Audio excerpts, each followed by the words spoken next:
र ज्वाइँ चेलाहरू पनि हैन, छोरी चेली त जान्छन्, ज्वाइँ चेला पनि गइराखेका हुन्छन्। हो, हामी गर्नु पो हुँदैन, तर हामी त्यहाँ गएर के हुन्छ र सहभागी भएर के हुन्छ भन्ने खालको पनि गर्छौँ। तर त्यति मात्र होइन, तर हामी त बोकेरै पो लग्छौँ त, बोकेरै त्यही खुवाउँछौँ, पियाउँछौँ। अनि यहाँ बाइबलमा के भनेको छ भने, अब सुन्नुहोस्, के गर्नु हुँदैन त भनेर मैले तपाईँहरूलाई बताएको थिएँ। आजको विषय परमेश्वरको वचन अनुसार आफ्नो छिमेकीलाई आफैलाई झैँ प्रेम गर्ने मानिसहरूले के गर्दैनन्। अब सुन्नुहोस्, गलाती 5 अध्यायको 19 पददेखि लिएर 21 पदमा यसो लेखिएको छ, कुनै पनि पापमय स्वभावका कामहरू गर्दैनन्। जस्तै हैन, कुनै पनि पापमय स्वभावका कामहरू गर्दैनन्। कसले गर्दैनन्? अब भन्दाखेरि क्रिस्चियनले गर्दैनन्। अब के गर्दैनन् त?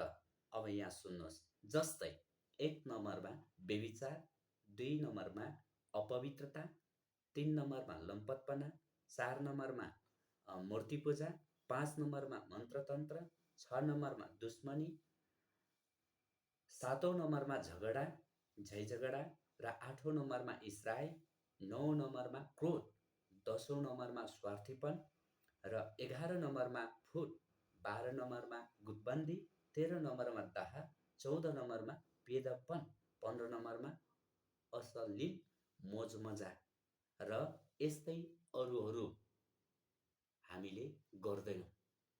तर आज कतिपय क्रिस्चियनहरूले यी कार्यहरू गरिराखेका छन् है।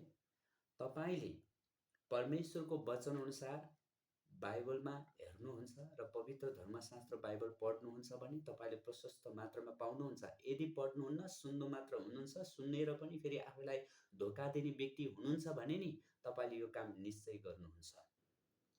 किनभने सुनेर आफूलाई धोका दिने होइन, तर सुनेर अनि बुझेर अनि हृदयमा राखेर अनि काम गर्ने व्यक्तिले यी काम गर्दैन। तर सुनेर उसले बिर्सिन्छ र भुल्छ भने उसले यो काम निश्चित गर्छ। आज त्यही भएको हो। त्यसकारणले म तपाईँहरूलाई यही भन्न चाहन्छु, बाइबल धर्मशास्त्रमा यसो लेखिएको छ कि हरेक पाप चाहिँ अन्धकारमा तुलना गरेको छ। बुझ्दै हुनुहुन्छ?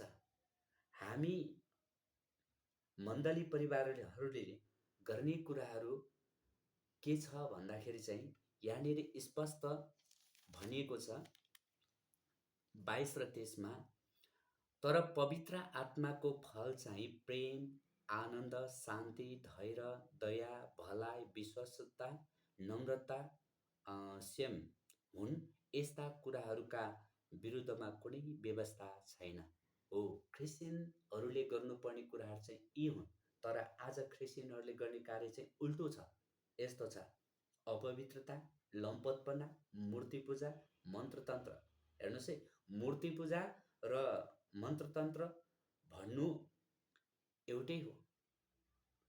परमेश्वरको वचनलाई पालना नगर्नु मूर्तिपूजा गरेको जस्तै हो र त्यसको आज्ञा पालन नगर्नु तुनामना गरेको जत्तिकै हो।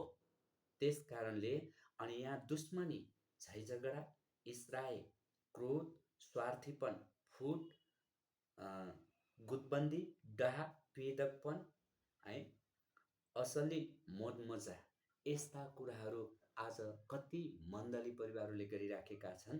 यी नै हुन् परमेश्वरको विरुद्धमा उठेको पापहरू। यी कुरालाई आजभन्दा 2000 वर्ष पहिला नै प्रभु येशू ख्रीष्टले क्रुसमा टाँगिदिनु भएको हो। आज संसारमा रहेका सबै मानिस जातिको निम्ति नै प्रभु येशू ख्रीष्टले क्रुसमा टाँग्नुभयो। तर ती टाँगेको कारण चाहिँ तपाईँ र मलाई स्वतन्त्र गराउनका निम्ति हो। उहाँले क्रुसमा नष्ट पार्नुभयो, क्रुसमा टाँगेर नष्ट पार्नुभयो र तपाईँ र मलाई विजय दिनुभयो र तपाईँ र मलाई बचाउनु भयो। आज त्यही सन्देश तपाईँ र मैले आफ्नो छिमेकीलाई, आफ्नो बुबा आमालाई, आफ्नो दाजुभाइलाई बताउनु पर्ने ठाउँमा हामी ती बेदकपन बोकेर जान्छौँ, ती मूर्तिपूजा बोकेर जान्छौँ, ती लम्पटपना, ती अपवित्रताका कुराहरू बोकेर गइराखेका हुन्छौँ। र हामी अश्लील मोजमजा बोकेर गइराखेका हुन्छौँ। यस्ता कारणले गर्दाखेरि हामी परमेश्वरको राज्यको हकदार हुँदैनौँ। यी मैले भनेको कुरा होइन, तपाईँले स्पष्ट रूपमा यही पाउनुहुन्छ। अनि यसो लेखिएको छ, यस्ता काम गर्नेहरू परमेश्वरका राज्यका हकदार बन्ने छैनन्। हेर्नुहोस् त, यस्ता काम गर्नेहरू कोही पनि परमेश्वरको राज्यको हकदार बन्ने छैनन् रे। अनि अर्को भनेको छ यहाँनिर अ,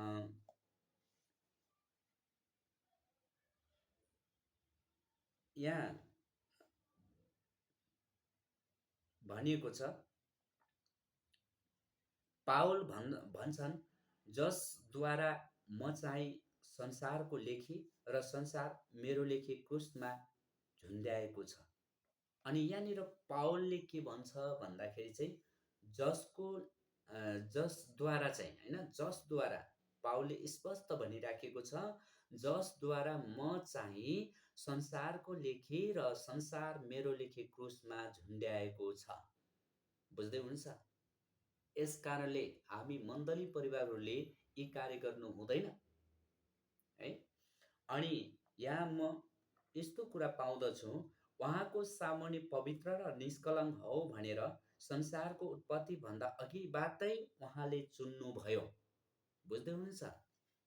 आज म तपाईँहरूलाई यही भन्न चाहन्छु कि तपाईँ र म ख्रिस्टलाई चिन्नुको कारण र ख्रिस्टलाई पछ्याउनुको कारण, हामी चर्चमा सङ्गति गर्नुको कारण र परमेश्वरको भय मान्नुको कारण चाहिँ एउटै हो कि हामीलाई परमेश्वरले संसारको उत्पत्तिभन्दा अगाडि नै चुनिसक्नु भएको थियो र हाम्रो सबै कुराको निम्ति उहाँले चुन्नु भएको थियो है। हामीलाई अलग्गै राख्नु भएको थियो। जब त्यो समयमा चाहिँ हामी आफ्नो आमाको गर्भमा पनि आएका थिएनौँ। हेर्नुहोस्, हाम्रो आमा बुवा नै थिएन है कतिको, होइन?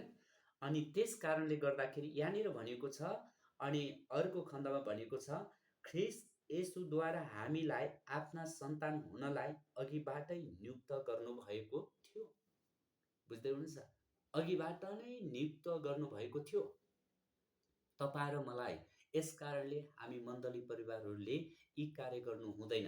प्रिय, हामी मूर्ति पूजा, मन्त्रतन्त्र, दुश्मनी, झैझगडा यी सबै कुरा अन्धकारमै पर्छ। यी सबै कुरालाई परमेश्वरले अन्धकार भनेको छ, पापलाई अन्धकार भनेको छ। हरेक पापहरू अन्धकार नै हुन्। चाहे व्यभिचार गर्नुहोस्, चाहे गुटबन्दी गर्नुहोस्, चाहे झैझगडा गर्नुहोस्, चाहे मूर्ति पूजा गर्नुहोस्, चाहे तन्त्र मन्त्र गर्नुहोस्, जेसुकै गर्नुहोस् है, संसारमा जेसुकै गर्नुहोस्, ती सबै कुरा चाहिँ परमेश्वरको नजरमा अन्धकार हुन्। ती अन्धकार हुन् र त्यसलाई परमेश्वरले घृणा गर्नुहुन्छ। पावलले भन्छन् है, अन्धकार र